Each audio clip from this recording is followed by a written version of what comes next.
takes off her shoes, time to leave behind her cares. We all got issues, but it's not the time to bear. You let her, she'll take you somewhere. Take a step, stand your ground. She'll take you there. Talking drums, make it. It's going down. Mesmerized by her circular motions, she has the power. This is her potion. You got the time, she'll inspire an ocean. Now's the time for you to get open. A cold swab, she wears a crown. Be it home or in a new town. Men in attendance, they always bow down. Women adore.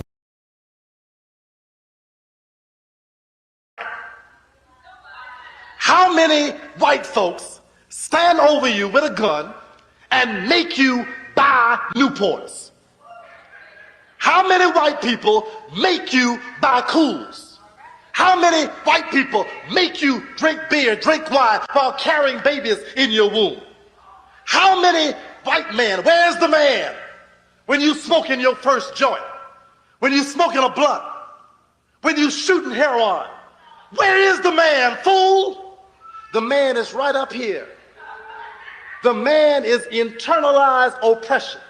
So every time you say, got to get high, that's boss talking. And you're helping him. You're the vehicle for boss's mind. Every time you pick up the crack pipe, boss is talking. Every time you overeat and kill yourself, boss is talking. Every time you abuse and hate your children, boss is talking. Every time you tear down your own community by systematically undermining each other, tearing each other down, disrespecting your own leadership, trying to make your best look worse, that's boss talking, self-destructive.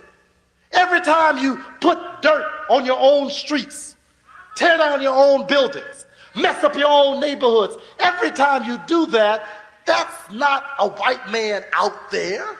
That's the white man in here. That's the continued plantation mind that's there. That's the problem we have. Now, be a woman without a man. And he can't be a man without a woman. God has fixed it that way. It takes a good man to bring out the best in a woman, and it takes a good woman to bring out the best in a man. God is so wonderful. He brings us from a woman. We have no life without a woman. We have no being without a woman. We have no nurturing without a woman. He makes man to nurse from a woman into strength. He makes the woman the man's first nurse, his first teacher, so that all men have to come by a woman in order to come to God.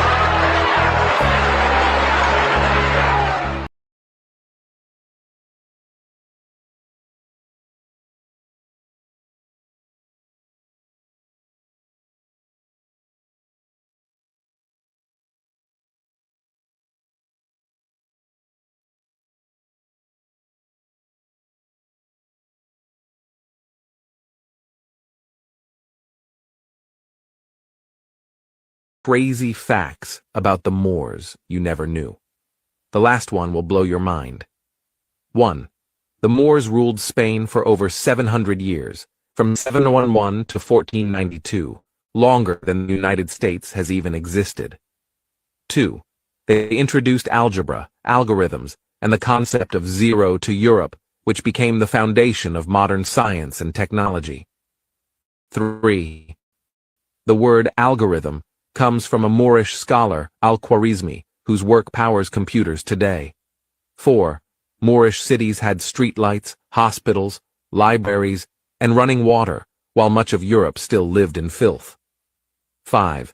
They built over 70 public libraries in Spain, preserving and translating ancient texts that would later spark the Renaissance. 6. Moorish doctors performed surgeries with anesthesia, while Europeans relied on bloodletting and prayers. 7. They introduced luxury to Europe, from silk and spices to glass mirrors, toothpaste, and even etiquette at the dinner table. 8. Without the Moors, there would be no Renaissance, no universities, and no modern science. Yet their black African legacy was erased from history books. 8 crazy facts about the Moors you never knew. The last one will blow your mind.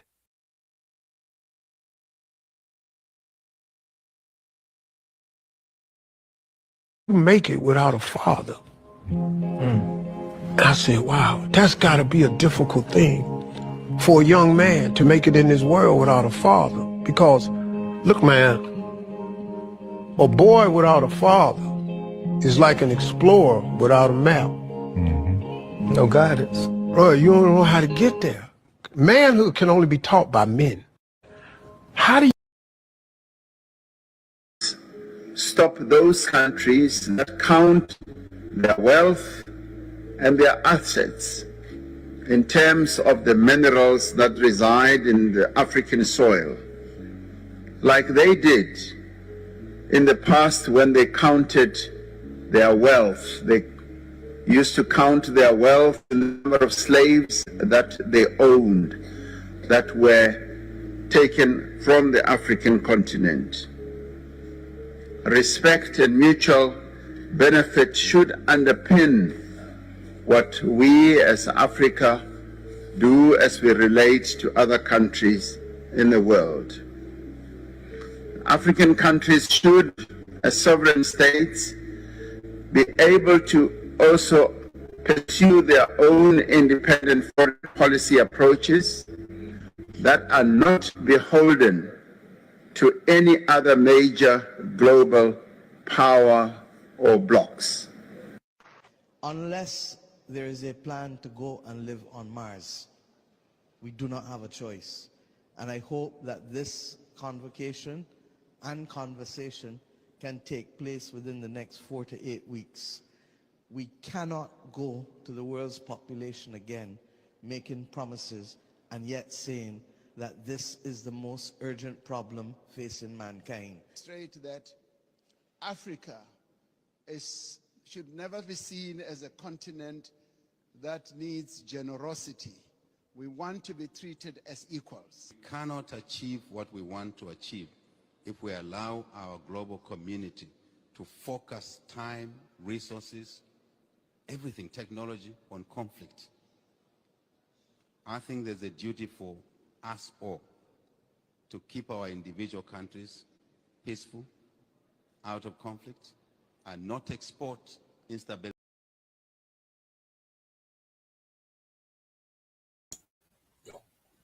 Welcome to Visions Now, Supper Club, and I'm Dr. J. Aleem Hood, and thank you for being with us this evening.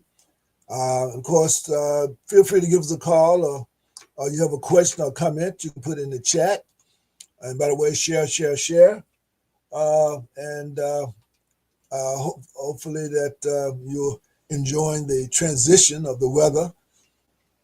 It's getting a little cheery out there, I'll say. It's getting a little cheery, but it makes us pick up our steps a little bit. Getting a little crispy. But again, that's what it's all about. There's always a season, and the season is necessary as well. And so what we are coming into the next phase, we're in fall now, next will be winter. And of course, after winter comes spring. And that's what it's all about. So there's a lot of things going on in the world today.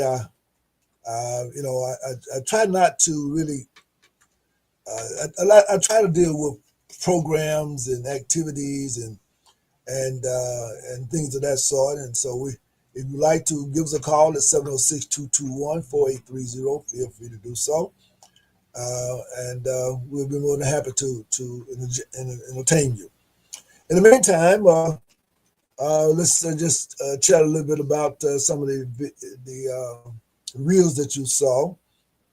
And of course, today in our community, we really have a lot of rancor because we just really have been as Dr. Naeem Akbar mentioned, is that we've been out of our minds. We've lost our mind. And so therefore, and by losing our mind, we find ourselves back. Really, we find ourselves without our mind. And so we'll really, it's kind of like a robot. It's kind of like artificial intelligence. Any intelligence don't come from inside of you and come into your head. Then I think we consider this artificial intelligence, actually. And so my contention is that we have to make sure that that the thoughts that we have, those thoughts will enhance and make life better for us all. That's my vision. And so again, in Columbus these days, of course, there's a lot of young people, as you know. But again, there's some good things going on as well. McCarver Tigers, of course, they are. I think they are the region champs, and so we pray that they be able to go far in the playoffs and represent as they always do the Carver Nation and of course Columbus, Georgia as well. There's a lot of entertainment going on in Columbus, grown folks entertainment, and of course the annual Fountain City Classic will be coming up soon. The Modern Free Mason of the World birthday will be coming up real soon. So there are a lot of things for people to get out and enjoy themselves and to meet old friends and things of that sort. So those are all the things that I think all of us kind of enjoy as part of the season. Now, of course, we do know that Halloween is coming up as well. I'm not a Halloween fan, so therefore I'm not about that life. But I know some of our people they don't really understand the ramification of Halloween. But I do think that historically that's what we call fall festival, and so therefore you don't have to do anything wicked. You want to be a little mischievous, okay, but as a rule, just recognize the fact that basically the harvest is, this is fall, so the harvest, whatever was growing during the summer, this is kind of wrapping up the harvest, of it all, So I think that's really what it's all about. So Nathan, how you been doing? I mean, you and I here tonight, chopping it up a little bit. Okay. Yeah, absolutely. I guess you sit over there and put your chin up. Sure. Yeah. Everybody can see me. I appreciate you having me as always, Doc. No doubt about it. What's going on in your world? Well, in your world, what's going on? Like you said, it's time to reap the harvest that we have sown all throughout the year. So it's been a lot of work that's being put in over the past year individually, inside my family unit. Right. And even inside of the community, like through my job. And Right. we just had our fall festival today. So, Oh, is that right? Oh, yeah, okay. I'm coming off a high from the, Okay, festivities from the. Okay, good. We had the kids outside running around, taking pictures, painting on the face. Okay, great. Yeah, Great. it's been that type of vibe. It's been Mhm, that type of, yeah. so Then that's what all about. Of course, I get excited this time of the year. But I look forward to Kwanzaa because Kwanzaa 365. Absolutely. So Kwanzaa represents kind of the culmination for me, the time to reflect and speaking of reflecting, this past year, what is it? Could you put your finger on what how this year been different in your life than say last year? Right. So in the past year, I think it's been a lot of connections being made, and I'm actually referring to interconnections. Like it's finding more about myself through introspection. Trying new things. That's like, oh, I like these things. Aren't some people try to keep up with the Joneses, as they say, but that's not really knowing who you are, what you like, what you don't like. And so I think this year has been a lot of actually finding out what I like through looking at things I don't usually look at. So you've been kind of adventurous this year. Yes. I like made my goals for the year, and I've checked off those things. You know, simple things like exercise more, Right. go out more, Right. read more. Right, I've been right. doing those things, Okay. so it's been great to kind of see my response to those Right. things. Matter of fact, you had mentioned to me that you were reading Message to the Black Man. Yes. And Right.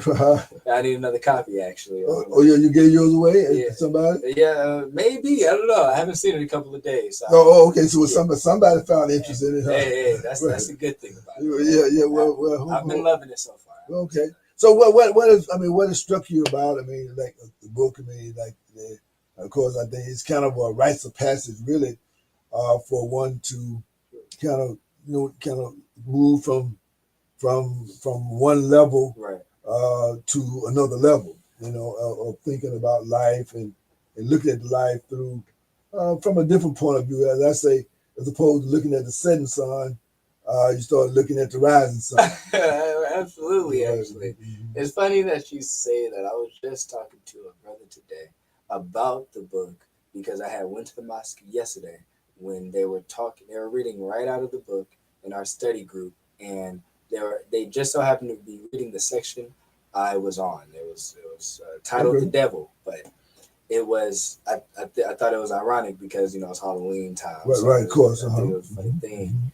And to answer your question though, like something that has really stuck out from the book to me in the message is it's kind of what you taking a little bit from what you just said, not having your eye on the setting sun, but the rising sun.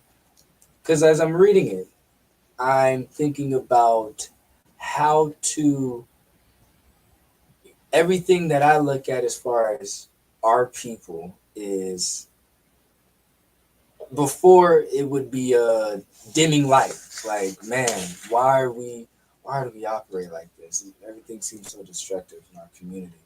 And I will definitely say in this past year, I've been reading that book for the past maybe 6 weeks now. And that in that time, along with this past year, like I said, I've been making a lot of connections. And in those connections, and along with the reading I've done in the book, it's really having me look at the upside of what we have going on in our community. Like we have gardens, we have a lot of not necessarily institutions, here in town that are our institutions, but we do have ownership of things like I just said, a garden. Like I just started going to a garden because I wanted to learn how to plant and kind of maybe bring that to my job, teach the kids how to plant their own and grow food. And so that was a major connection I found. And the book, Message to the Black Man, really emphasized on how we need to love each other. We need to work with each other. Right. There's no reason why you don't know as a black man or a woman to not know how to work with another black man or woman in business. And not want to. I mean, that's the thing about it, that it's almost like, like if I'm working with someone, I wanted, first of all, we both trying to do the same thing here.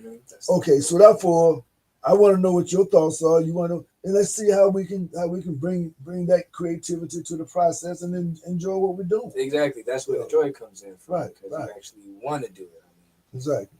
If you're working with a brother or sister, I mean, obviously, you wouldn't be working on something if you didn't enjoy it. Right. Besides the fact that we live in a society that pushes you to work a job that really doesn't, it doesn't really matter what you like to do. And our values. Matter of fact, that kind of brings me to a little quote I had this morning. I just, many times I have a lot of different quotes that come to me. And one was that clothes, money do not make the man a woman. Knowledge, understanding, and wisdom does. So getting back to what you're saying is that the problem is that people are very ignorant, and so therefore there's this spirit inside of us, as opposed to the spirit of wanting to connect. Instead, this today is like that people are so immature. Because see, one thing about it is that when you have a baby mentality, I don't care how old you are, Right. then you have a selfish mentality. And a selfish mentality leads to a greedy mentality. In other words, you want everything for yourself as opposed to how can we share? You know, or what I have, I can share with you. What you have, you can share with me. That's the mature way to do it. And I think, unfortunately, that as a matter of fact, I did my dissertation work on that same question was, why is it that though we are very talented individually, however, we find ourselves at the bottom of the realm and find ourselves at a disadvantage to less talented people. Okay? Yeah. And my question was, well, why was that? You know, and I mean, I found out, and we're going to talk about that sometime as well. But the long and short of it is that everybody else has an identity that connects them up with something greater than what they have right now. We are, and I heard this also, that we are the product of America. So America has manifested a corruption in us. You know, a corruption in us that, you know, that otherwise we would. It's not natural. It's not natural. See what I'm saying? Because we are more American. That meaning that we've taken on the negative traits of America. Right. And so as a result of that, and it hits us harder to say, if America gets a cold, we get pneumonia. Because we've taken on the worst. But that was a point in time when we were actually modeling for the rest of the America how they should be. And that was even us coming up out of slavery. But somehow or another, we seem to be more enslaved now than we were when we came out of the physical slavery. Because now it's an emotional, it's a spiritual enslavement. So that's the kind of thing that I guess it kind of troubles me. Is that you know, in other words, just like we're having a conversation now, there are many people they're waiting to hear something that they disagree with. Right. So I'm saying, as opposed to even if there's something to assume if you say something that I don't quite agree with in my mind, as opposed to me wanting to debate you, my thing is that explain to me why you look at it that way, why you feel that way. Because I mean, let me start there, you know, to try to understand how you get there. Yeah. So and also the model that maybe you might ask me how I got there too, so I can tell you why I look at it the way I do. Raising both people, actually. I mean, the point is not that we don't think the same. The point isn't that we don't think the same. Sometimes we say the same thing. I find that a lot of times. And people arguing over. You do know that y'all are agreeing, don't you? You know what I'm saying? I be doing that with my family a lot of times. They go back and forth. I'm like, you guys are really saying the same thing. It's funny that though you guys are sounding and talking to each other as if you're not. Exactly. But that's part of the, like, we don't even see, I think, like you said, it's an immature way of thinking when you kind of, you know, have conversation like that, you talk to your people like that. And that is something that in the book is showing me, like, emphasize that, I mean, we are each other's people. There's no difference. I mean, and if you do have different ideas, I mean, we come from it again. When you go back and look, we come from the same culture, but what happened is that we have embraced. And again, to be fair, I understand that for over 500 years, we have been indoctrinated in a way that it makes sense why we're like this. I mean, right, that we jacked up. Yeah. And really, in some respect, the good news is that we still are here, and we do have an opportunity to get it right. Mm-hmm, right. You know what I'm saying? I mean, we still are here to get it right, and that's the good part. The bad part is that we don't seem to embrace our collective destiny. Mm-hmm. You know, for some reason or another, people just want to exist, mm-hmm. as opposed to I mean, the fact of the matter that the concept of African concept we call Ubuntu. And Ubuntu basically means I am because you are, therefore I am. And it goes back again. It's like this.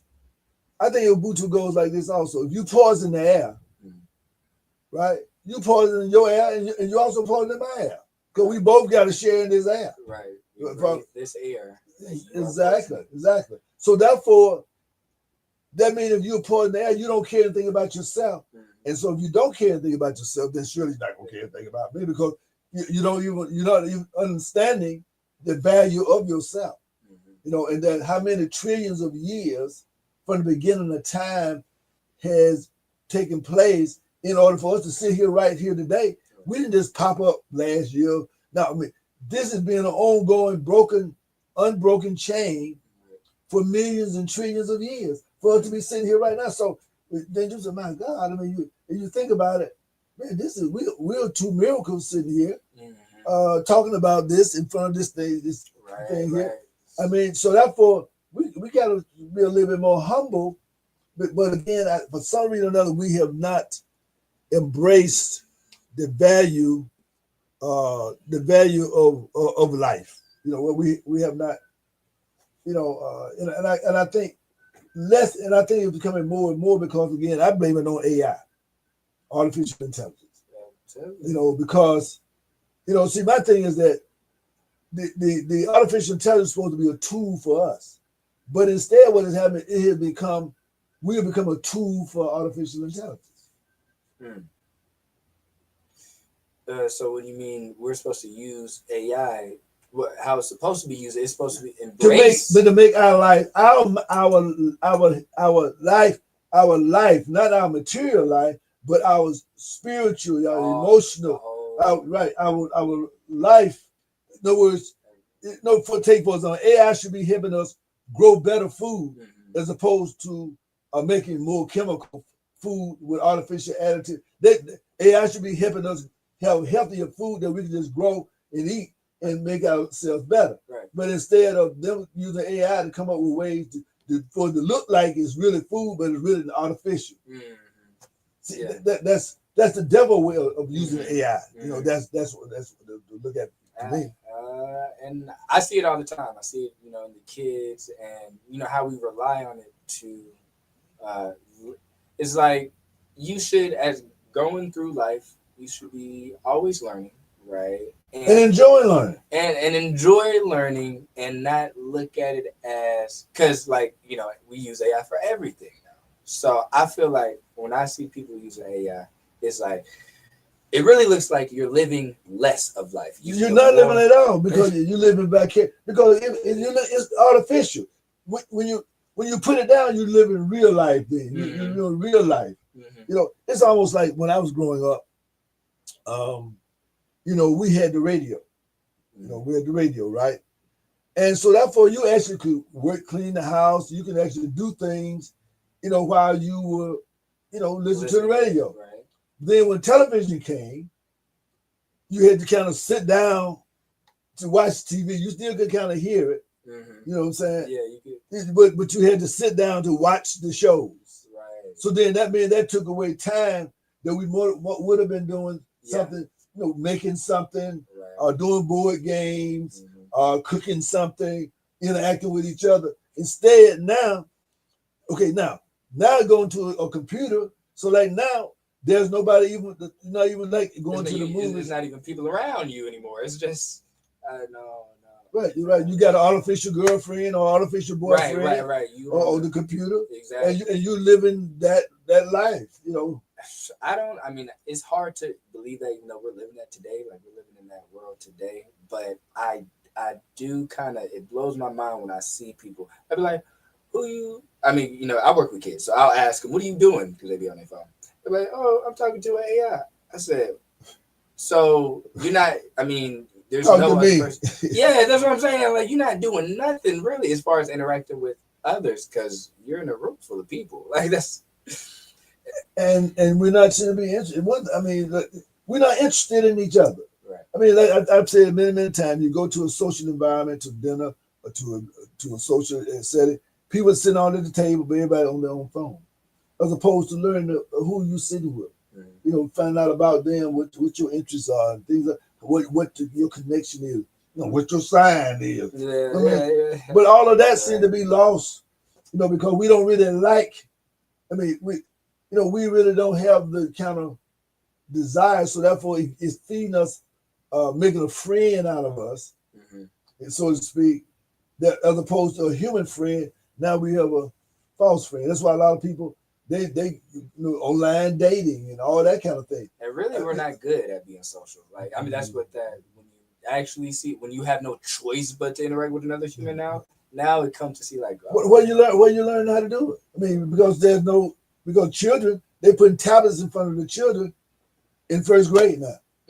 So where are they learning those social skills, how to resolve conflict, how to listen, how to ask questions, how to engage? No, the whole point is that you respond to the computer. Even the teacher, they're not there to really engage like in my day. Recently I lost a teacher, Miss Juanita Booker, who was Miss Carson, and I think Miss Carson was my sixth grade teacher. And all the elementary school, what I remember, it was always very exciting because every subject, it was a discussion. So I'm saying it was an interaction about what you think about this. When you read it, what question do you have? I mean, like, how do you have questions? You're on the computer. I mean, how do you how do you have questions to the computer? You're doing things to keep your bit. So computer, what they're doing, they're making robots out of it. I was just gonna say, I don't know if you said that earlier. I was like, but that's what it made me think of. I've been thinking about that. And I'm like, it's really making us less human and more of what it is. Right, and that's why I say that we're working for AI instead of AI working for us. Right. So it's one of those type of things there. I tell you, let's go to another reel and let's try to break that down a little bit as well. Lynch Division 9 Supper Club, you'd like to join in, you have some comments, feel free to do so. Put it in the chat or give us a call at 706-221-4830. 221-4830. Visions Now, your Supper Club. I'm Dr. J. Aleem Hood, your host, executive producer, and of course we're here with our production chief, Nathan. Raped, hung, and forced to work for no money, not for a year, not for 3 years, not for 10 years, not for 50 years, but for 350 years. That's a long, long time, and that debt has not been paid. So Malcolm was the first one, and even before Malcolm, the Nation of Islam was the first organization that was pointing out the fact that there's been an imbalance, and they were looking it right in the eye, and he became their biggest spokesman and their most powerful speaker, and he confronted that issue. He said this debt has to be paid, this has to be balanced out, this has to be dealt with. Were killed in this country by white people over the course of 300 some odd years of slavery, and we don't really deal with that. Black people don't really deal with it. White people don't really deal with it. We have to really look at what happened here, and in a sense, we all need therapy. Yeah. Serious therapy. I mean, you can legislate some laws, and there were wonderful things that went on in the 50s and 60s with the civil rights movement, and we were allowed to sit in the front of the bus or go to the bathroom next to white people or drink water next to them or whatever, and that's wonderful. That's great. Great strides were made in education, and all of those things are wonderful. But you can't legislate love, and you can't change the way people think, and I like to think that they're a small minority.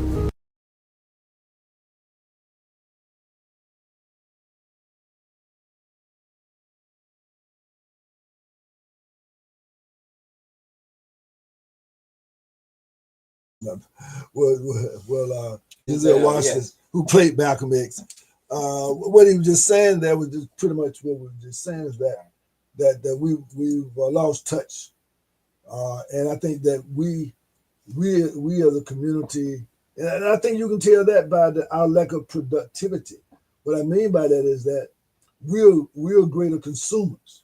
We're not taking we in terms of income, we match up with more nations all over the world. Right. But when it comes to production, we're not taking that income and producing anything and creating anything. And one time we were the creators. We created America. I mean, all the instruments, these systems to a great extent, the inventions and all that. We're the ones that came up with those things. But now, of course, we can't. We have not. We stopped doing it for ourselves. Now there are reasons for that as well. But again, my point is that just as I was talking to Reverend Jesse, matter of fact, and he was just talking about when he went to Tulsa and how the people, during the destruction of Black Wall Street and how people rebuilt, and I guess my point is that we're not even trying to rebuild. Okay, we have kind of consumer thing, but those things around foods, where's our grocery stores? I mean, like, where are our grocery stores? Because that's a whole industry right there. Grocery stores, farmers, black farmers providing produce.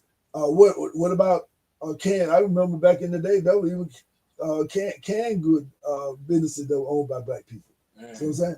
So therefore, there's a whole expansion. Then you had your trucking.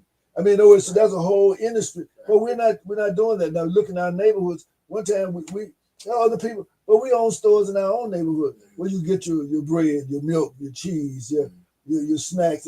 Now that's not the case. Okay, even to the point of playing the lotto. One time we had our own lotto. We're like now, yes, but now we go into other people. They just call it the numbers game.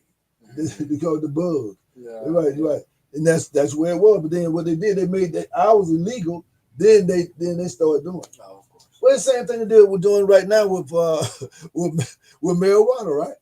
Well, they got people right now locked up for selling marijuana, and yet it's still at the same time it's legal. Store for it. They got it.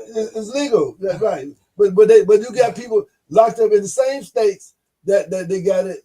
They got people locked up for selling marijuana before it got legal in the same states that's legal in now. I mean, I would say that's part of the reason why we're stuck on that consumer side, because it's supposed to be, you consume, we all do consume, but you also produce as a community, as people. When the first thing what happened, let's look at our Hispanic brethren. When they first come, they go to these other places, but as a rule, when you go down to certain part, they got the Mexican restaurants. We don't even have that many. To our number, we don't have that many soul food restaurants. Okay. Then of course, grocery stores. They have their own grocery store. Even how many black-owned tire repair places do we have? We drive a car. You don't really see them. Really, even mechanic shops. I mean, there used to be mechanics everywhere.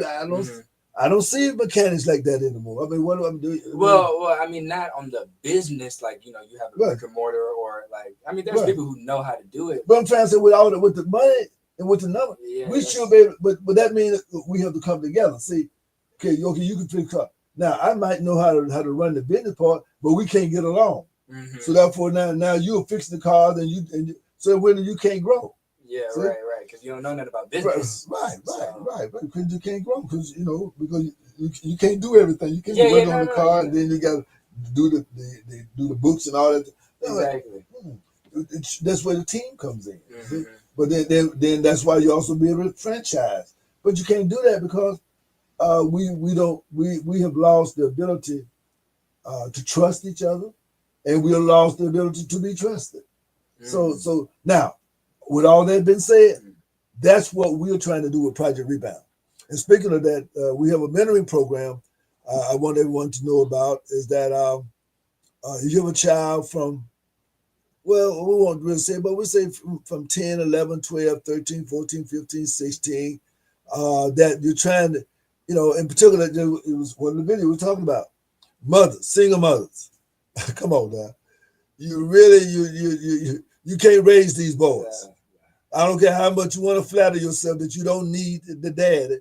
Now, I'm not saying that the daddy is the cure all, but he's better than you, especially if he's a dad that care about his children. He's going to be a better father than you could ever be, because you can't be a good father. You know, and your only choice is to be a good mother. But when you stop allowing your father of the children to have access to them, then you stop being a good mother. You become a toxic mama then. So now you're corrupting the child, okay, for life, and now you're messing up the next generation, because now that boy, he's not going to know what to do when he becomes a father. They know how to do that, the animal stuff, would get us to make the baby. But going beyond that, and the daughter, she's going to think that, oh, mama did a great job with me. If you think your mama did a great job with you without a dad, then you know that, let me tell you, that means that you really are messed up. Now, mama probably did a good job. She did the best she could, but you don't even know what you don't know. You don't even know what you missed. So those are the kind of things that we're saying here, that we really got to get over to our community, is that we have to get this boy girl, I call it the boy girl stuff together. Yeah. And so, by the way, how's the boy girl stuff going with your generation? That was just listening to Brother Frazier. He was saying that 65% of black males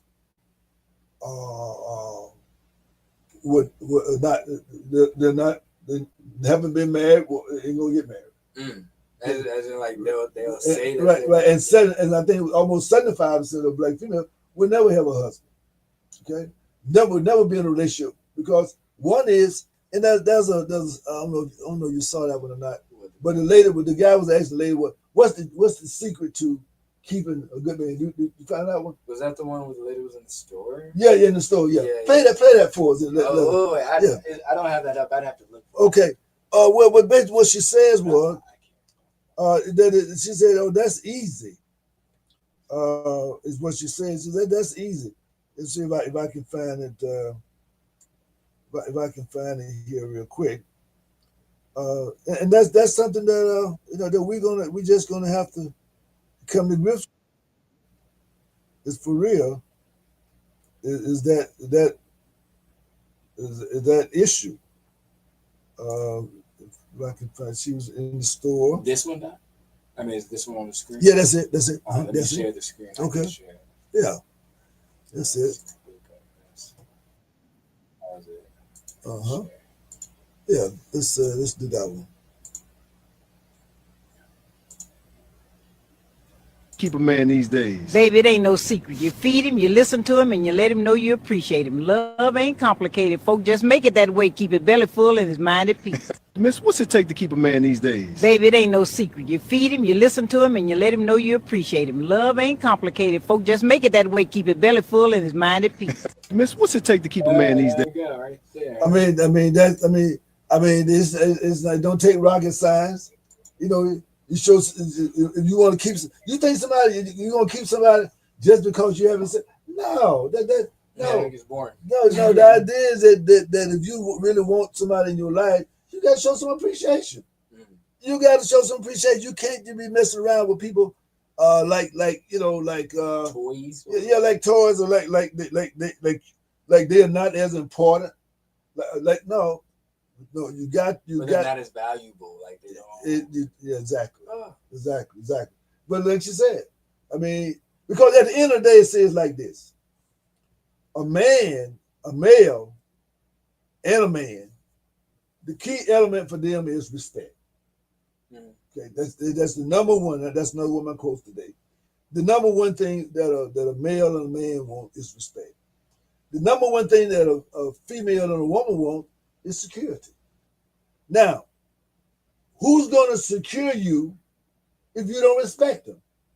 I mean, so whoever you respect, that's who you expect to secure you, because nobody's going to take care of you, and a matter of fact, even be willing to put their life on the line between you and danger if you don't respect them. Right. I don't know. And then so therefore, people think that it's not necessary, but like as these times are going on now, by the way, let's talk about this. SNAP and food stamps and stuff. What are you hear anybody talking about the fact that they might not be getting? I've heard some people. I haven't, but it probably will start happening because I know people who are on Snap. Yeah, I heard some people who not getting checks. They in the military. Oh, it already stopped. Like as far as I was listening to some radio shows and they were saying that there was a problem because they not they missing check or coming late and things of that sort. So that kind of messing up their life. Yeah. Exactly. But I think that's gonna force us to be more again self-reliant as opposed to see that's been the order of the day all along. But the thing about it, but what I'm afraid of is, but in my lifetime, but we had a different mindset and we knew we needed each other then. But in those days when things got tight, we pulled together. We could live together. We share food and we share. If I got something, you got it, and you help. Okay, but these days, when things get tight, people start stealing from each other. They start robbing each other. Yeah. I was actually just talking about that today. Yeah, I mean, in other words, it's like it's that kind of thing now because we're going to have a bold revolution of mind and heart to really get ahead of this pending doom situation. I mean, people for some reason or another don't realize. See, if you're a student of history, you'll realize that you look at the Native Americans now. They're almost like non-existent in many respects. But I'm trying to say, one time they were proud people, blah blah. But right now, they're really their reservations are like cemeteries. Our ghettos are like cemeteries. In other words, now we need to transform those things. And again, many times we might not have everything we need, but it's just like I was talking last week with some people and they're saying, look, when we were growing up, we were poor, but we didn't know we were poor because we had such a great time. We had a good time. Our life was wonderful. Right. So then playing outside with the cans, with old tires, going in the woods, picking blackberries, eating plums, muscadines. I mean, in other words, growing the babies in our garden and eating from the garden. I mean, we got to change our lifestyle. And what I mean, what do you think? Because in other words, a lot of that didn't cost nothing. Right. All that was free. So money went toward the things that were needed. The things that were needed, the things that we didn't have. Yeah. Right. And like you said, it's gonna have to be a major change in mindset because like we like living off of DoorDash now. I mean like just totally the opposite of self-reliance. You can't cook, don't want to cook. Can't clean, don't want to clean. I mean, but again, I guess my thing is this. The churches are going to have to start pushing.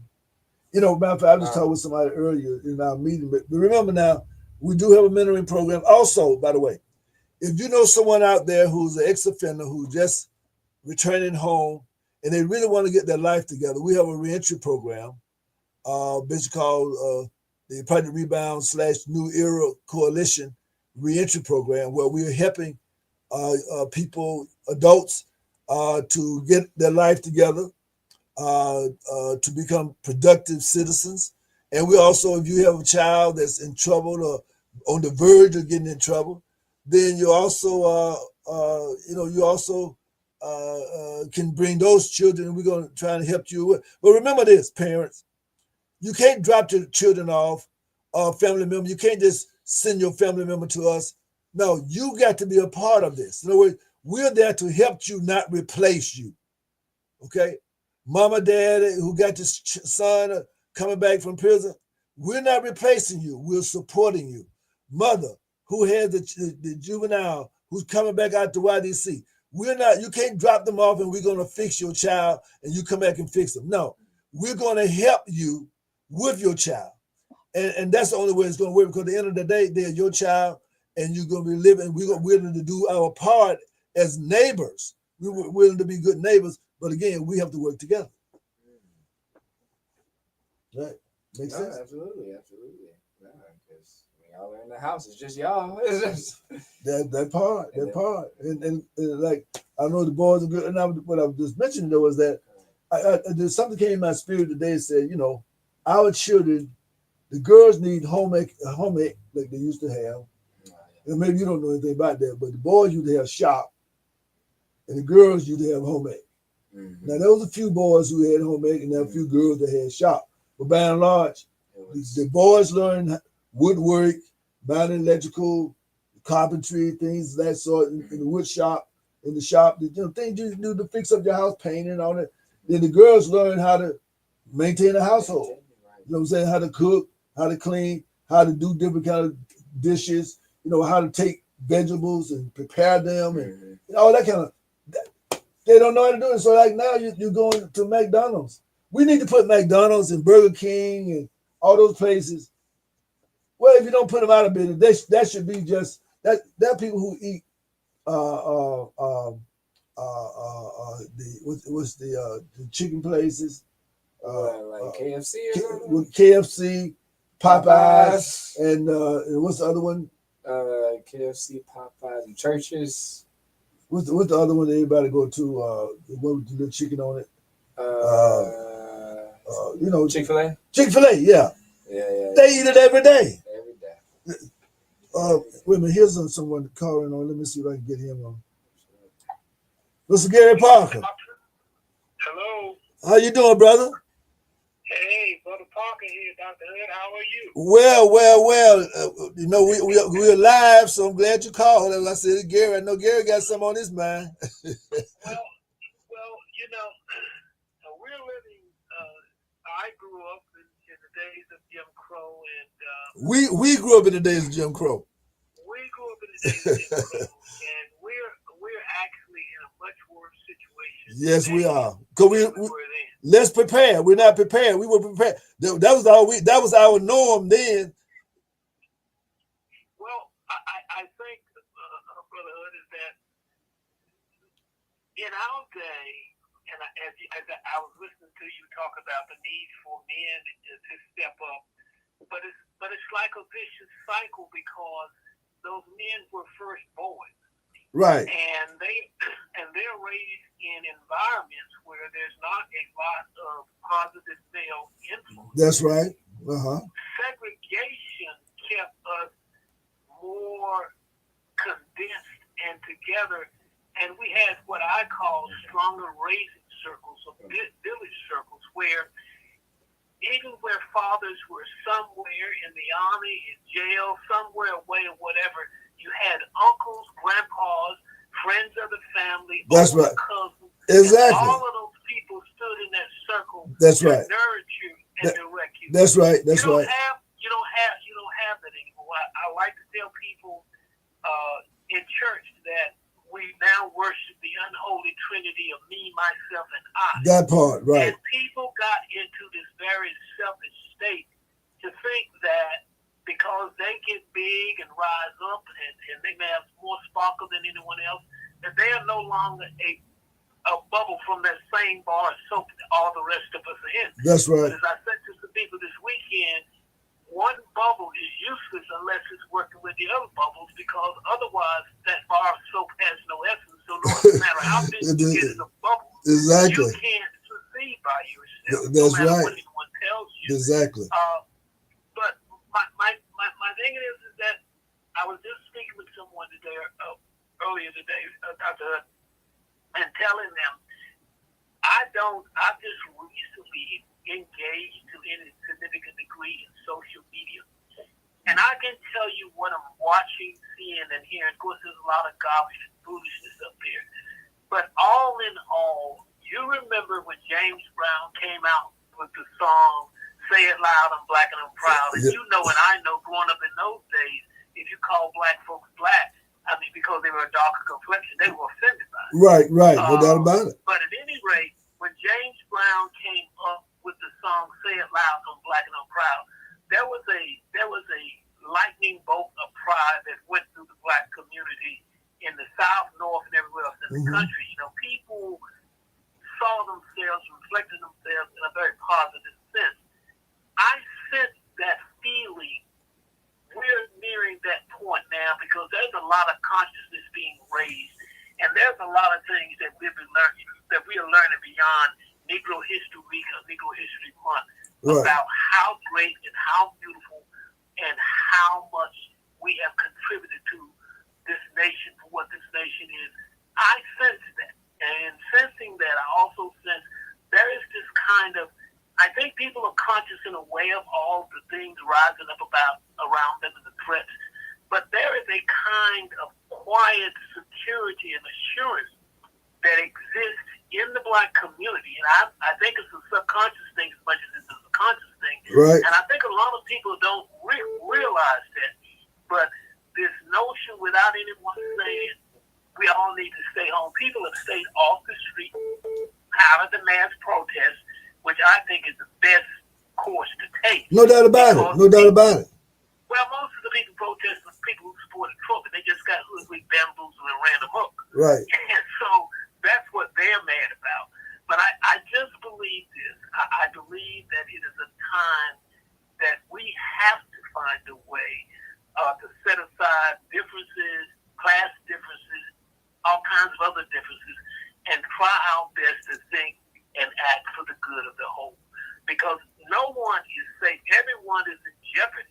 Because, you know, if you can just charge Attorney Jones with a crime and prosecute them and former CIA and security people and custody, none of the rest of us are immune from that either. That's right. So what I want to say to you and your listeners and followers is that we just got to keep our hands on the plow and stay steady and keep doing what we're doing. There have not been any kind of major, incidents involving Black people, burning and looting and the craziness or whatever. Quite frankly, I think our calm is perhaps the strongest weapon that we have because it frightens people. Because they know how to deal with a Black person that runs amok and go out here and want to be a gangster, thug, and a hooligan. They know how to deal with people like that. That's right. But they don't know how to deal with Dr. J. Hood, who stays calm, stays conscious, and speaks truth to power. They don't know how to deal with that. Right, right. And I tell people all of the time, I said that you're never going to get over on a white man as long as you think like an N. Right. And that's the way it is. Exactly. But I would just say to people, don't let fear cause you to go crazy. Right. And you know that people are gonna probably not get their food stamps in November. Right, and that's what I'm really why I'm having this discussion, because that's why I was making the illustration of that we need to start now making peace with people, and also to start understanding that we don't have to buy everything. We need to start, getting our children to learn how to cook, and get back to our backyard gardens. And we need to start buying stuff in bulk through our churches, and then come and let people. With the churches. Let me just tell you, for example, we started a grocery store one time, and it was about 10 of us, and we made a deal. We said, look, how much money do you spend a month on groceries? And so everybody said, well, about $200, $250. So, okay, 10 times 200.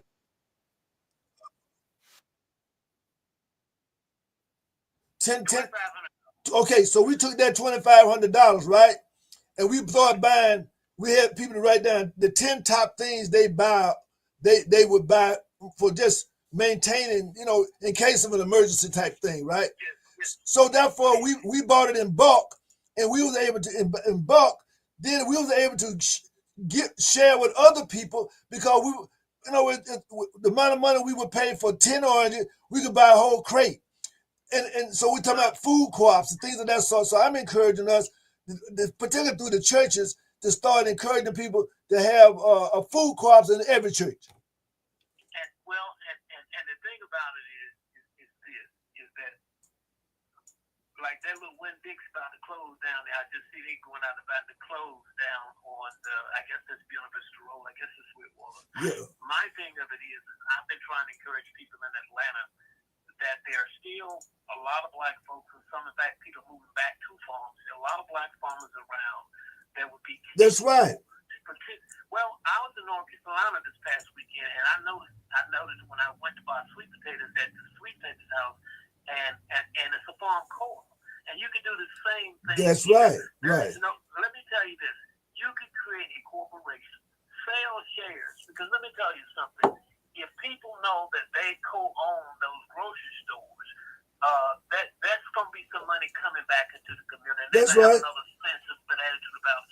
But you just think about this: we have black people working in all up in every step and every link in this chain successfully.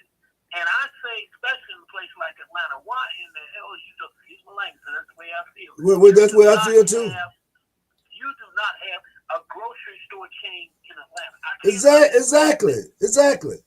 Exactly. And you know, but most of these grocery stores, I don't know, the Piggly, we got Piggly Wiggly here public. Do you know that they're making the reason why they're staying open because of us? So I mean, we can run them because anytime we working in there, but back in the day, that was a no-brainer. Well, but Brother Hood, the thing about it is, let me tell you, you know my son was named after Che-Guevara. Yes. And Che-Guevara said that the formula for revolution is when conditions ripen and awareness is achieved, leadership springs forth, and revolution or change comes about, breaks out, however you want to term it. The problem we have now is we don't have that leadership have not stepped forward yet, because there's still people trying to hold on to the way things was, and I'm telling you, that's right. Even after leave, this country is never gonna be the same again. Listen, just say it loud. It is over. It is over. And you don't have to worry about fighting the battles that you once fought. The battles that you're gonna have to fight now is that how you gonna compete with AI?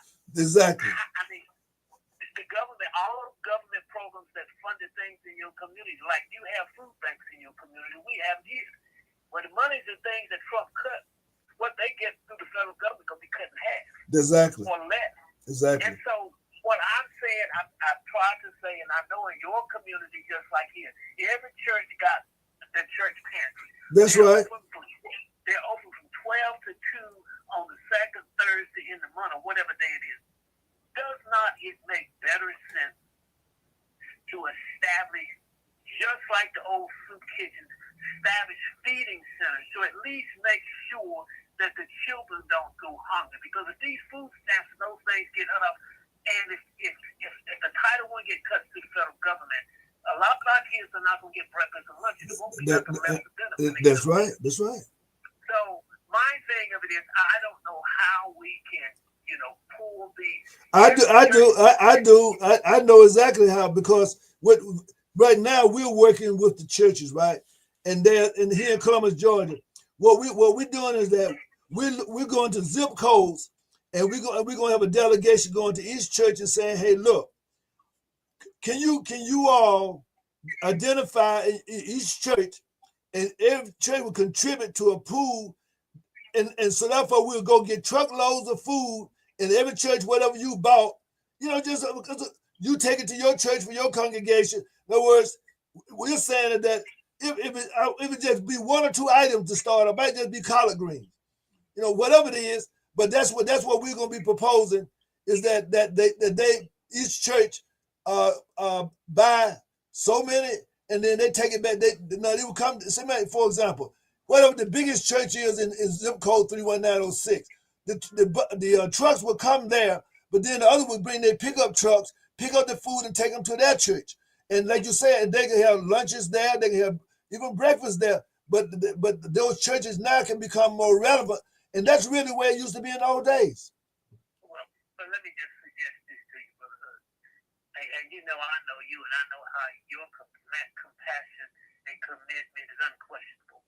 Let me suggest this to you, and I say this with all due respect. Instead of going to these churches, pull together the retired military and active duty military community there. Go to the DFW with all these organizations and tell them, we need you warriors to step up, and tell them what the problem is. I promise you, will get it done. That's who you go, because I'm telling you this. You go, and I ain't lying on my, I'll talk about my church just like everybody else. There's only a few men in the church, mostly women in the church. Well, see, they're carrying all the burden on their own. And then I'll be candid, man. I mean, it's a rare find now to get a pastor gonna roll his sleeve up and go do some hard work. Well, you know, to be perfectly honest with you, Brother Gary, and let's just chat about this a little bit. But my thing is this. My thing is, okay. Wait, you know, I've been living here a long time. You know me. I work for God. You know, so my point. This is my point. This is my point. This is my point. It's gonna take. And you know, I don't know if you know how the war stopped in Liberia. What happened in Liberia? They had a war stop. But one of the things was that the ladies, the women went on strike and said that they're not going to bed no man that was not going to commit to stopping the war. So my point is this: that actually is a good thing that the ladies, because the guys in the church won't. But the ladies who got them babies, they would understand it a little bit more, and they would put pressure on those guys to help them do it. See, in other words, because at the end of the day, even in politics, you know this, ladies are the ones that really make the campaigns. See what I'm saying? So therefore, it's gonna be the ladies, the ones who gonna be them homemakers. Those are the ones we gotta sell it to.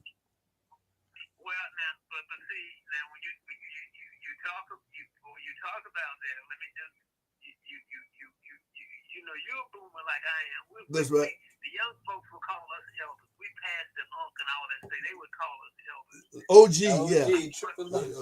Right. He's laughing at the fact that they would call us elders. But let me tell you something, man. Many, if not most of you young people, I don't think about having no family, having no children. I know. They're not. So my thing of selling that to them is not going to be an easy task whatsoever. Well, no, not the young people. See, I'm starting off with getting the senior citizens to in the church and the ladies. See, that's what I'm trying to say. We got to get the elders to start the movement. The children gonna come on along later, but you got to get the old folks. Got to be the ones to speak up on this. Well, you know, you got a lot of grandmas in there. I promise you, they will speak up. Exactly. And they remember, see, that's what I'm trying to say. But they when they start raising their voice, because the pastor got to move then, that's the only one going to move the pastor is them ladies. The pastor not going to listen to the deacon boy, he's going to listen to the deaconesses. He's going to listen, you hit that on the head. Let me get on so you can talk to other people, but I did want to just say that, you know, I was just strolling through and I saw that, and I said, let me see what Brother Hood's talking about. And let me say this, for more than 40 years that I have known you, you have been a strong voice. And oftentimes you've been in the wilderness, and I've been in the wilderness, but I just want you. And we've been in the wilderness together. Man, you've been in the wilderness together. But I just want you to stay encouraged, because you know I tell my wife all the time. I said, you know, I try to retire and do this and do as little as I can, and most of like I want to. I said, but I have this deep sense I'm gonna die like John Lewis on my deathbed, still fighting the fight. And I think that's right. The thing for you. That's right. The important thing of it is, man, I mean, as they say, without struggle, there is no progress. Right, and so as long as there is a single voice, even if it's in the wilderness, crying out for the betterment of people, it matters. And I just want to encourage you to continue doing what you're doing. And I want your listeners to know that, you know, my thing of it is the way what you hear and get from this brother, this passion and commitment and courage, that's the way he's always been. He's not got some podcast like everybody that comes now just up here talking to himself. He is serious about what he's talking about. He's well qualified to be talking about it, and he has a long history of commitment to Black people in Columbus and everywhere he could have some influence. So with your keep on that. And because just know this, if just one person is swayed or turned in the right direction by your efforts this night or any night, the effort is well worth the time to spend. No doubt about it. And I'd like to appeal to you also. Can you? I mean, I know that your antennas are up, and if you could, as often as you can, every week would be fine to do a little commentary on some topic or some issue that's hot in your soul. You can take one of your sermons or just come in and share a little bit of whatever. Let me think about it. Oh yeah, that's all. That's all. Yeah, I know. I will say this to you. I tell people, man, sometimes I say, I'm through with Columbus. I'm not going back there. I've had enough of nothing's gonna change. People gonna change. And then something comes up. Then I think about. I said, wait a minute. I said, now, as I put more than 40 years in there, and I put a lot of blood, sweat, and tears in there. Right. And I said to myself, I mean, I've never left. I moved to Atlanta, but I didn't really leave. Right. That's right. That's right. And I say to myself this. I said, I think about it like John Henry Clark is buried right out there on Chautauqua Road. That's right. My master teacher. A man of his stature comes back to Columbus after all of these years. I know that I have a responsibility as long as I'm living to make sure I keep a watchful eye on Columbus. That's right. You listen. You have broken barriers in Columbus, Georgia. And you have set a standard. See, I guess that's part of the problem here is that when and let me be perfectly honest with you, and that is that you were in politics, but you were not a politician. And to this day, unfortunately, that's why where we are now is that we need more people, we need more servant leaders in politics and not trying to be politicians, which means that they are trying to actually speak to the food, shelter, clothing, and spiritual needs of the people, the emotional needs of the people. And so that was the model that you set for politicians. And to this day, very few have been able to carry your boots for that. So that standard, Gary Parker standard, is still unrivaled. Well, but my thing of it is that there were things that I saw that I knew was wrong, and I knew that I was in a position to do something about it, and I was not going to let the fact that people didn't have money to take me to stop me from trying to help people. I didn't do that. I mean, that was just because I tell people I know what it means to be poor. P-O, that's what I grew up with. We couldn't afford a war. That's how poor. Right, I understand.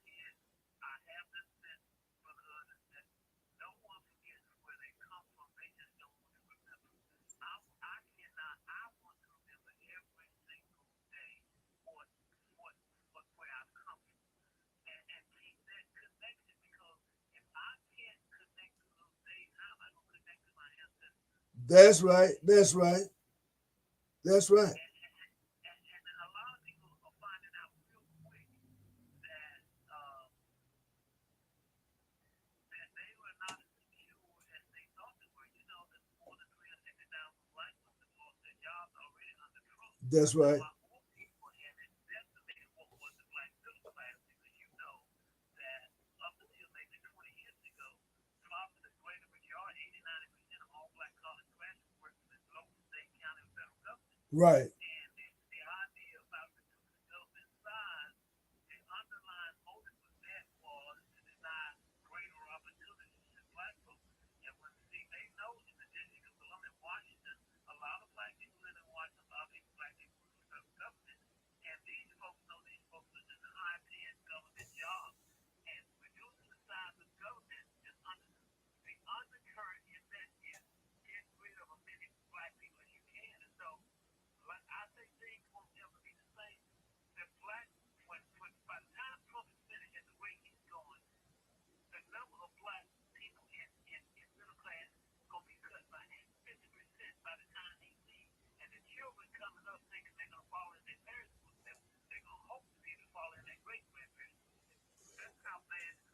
Exactly.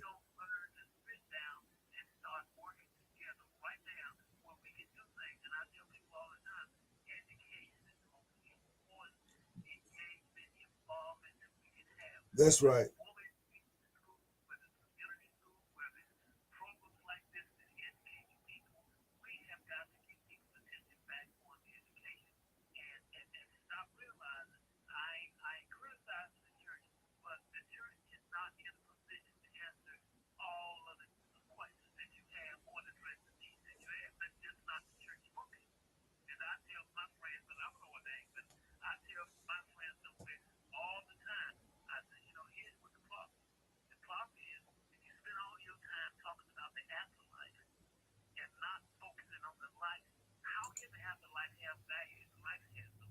Right.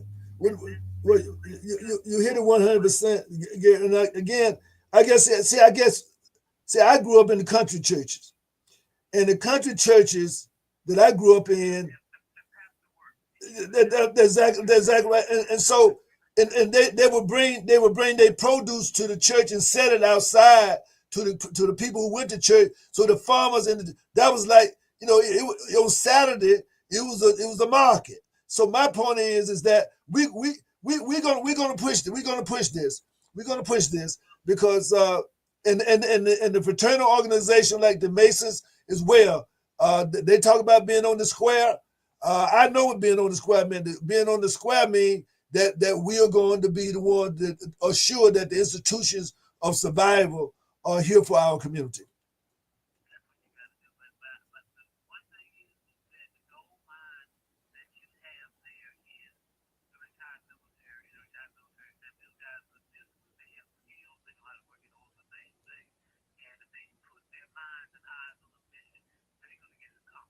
There's no doubt about it. We just might have to get the auxiliary to push them. Yeah, you right.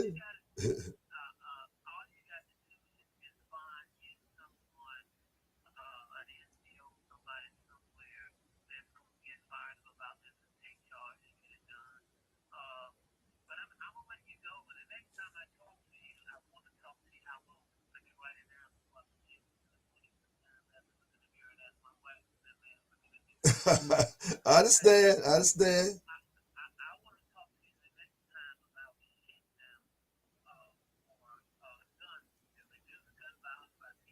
Right.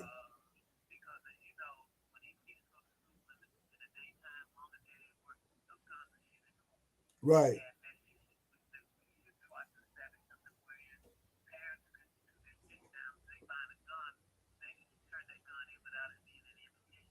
Right. Right. Right.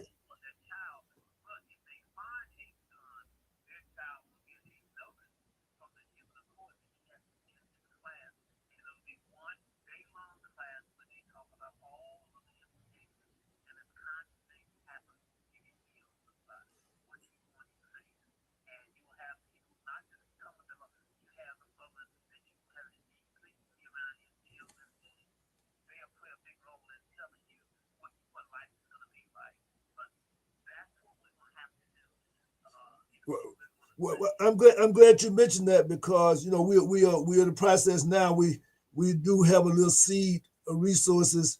We're doing a prison offender reentry program, and to do exactly what you're just talking about right now.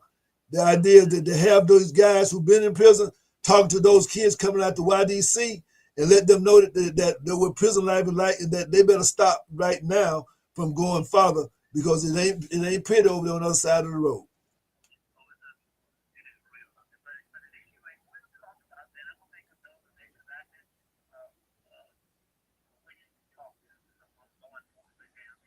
No problem. We think we think we might be able to get an audience with that, and I think we with it.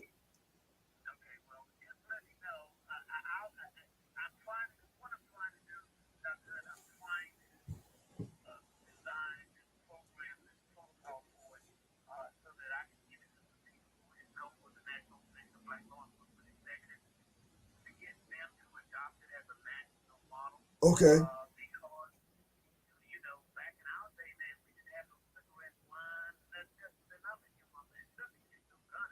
You know, that part.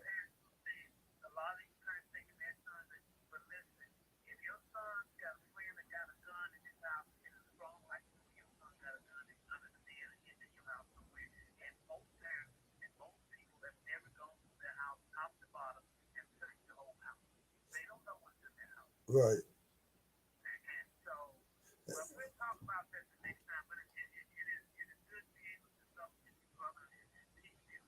The same to you, brother. And again, like I said, this mic is always yours, Gary. You know the deal.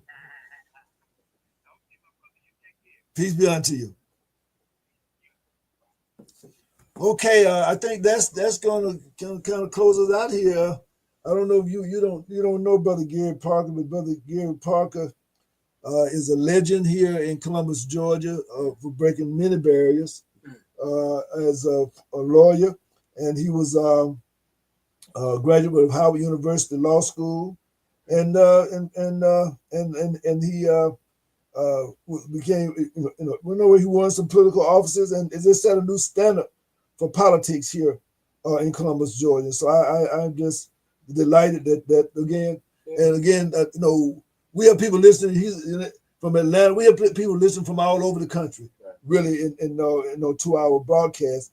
And so I think that idea that he talked about, I think that be surprising that there's other people out there who also would be concerned about it. So with that, it's time for us to start calling it a night. And I'm going to end it with this thought here. It's called gratitude. Gratitude turns what we have into enough and more. It turns denial into acceptance, chaos into order, confusion into clarity. It makes sense of our past, brings peace for our today, and creates a vision for tomorrow. Remember, gratitude is what makes it all worthwhile. Good night. Organize, organize, organize. Promote you. The goddess space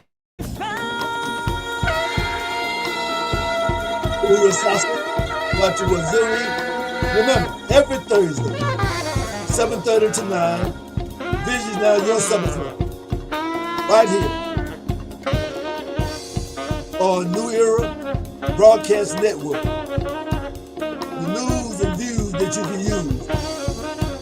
And remember this also. The problem is not outside of you. The problem is in you, and so is the solution. Let's feed the solution. Good night.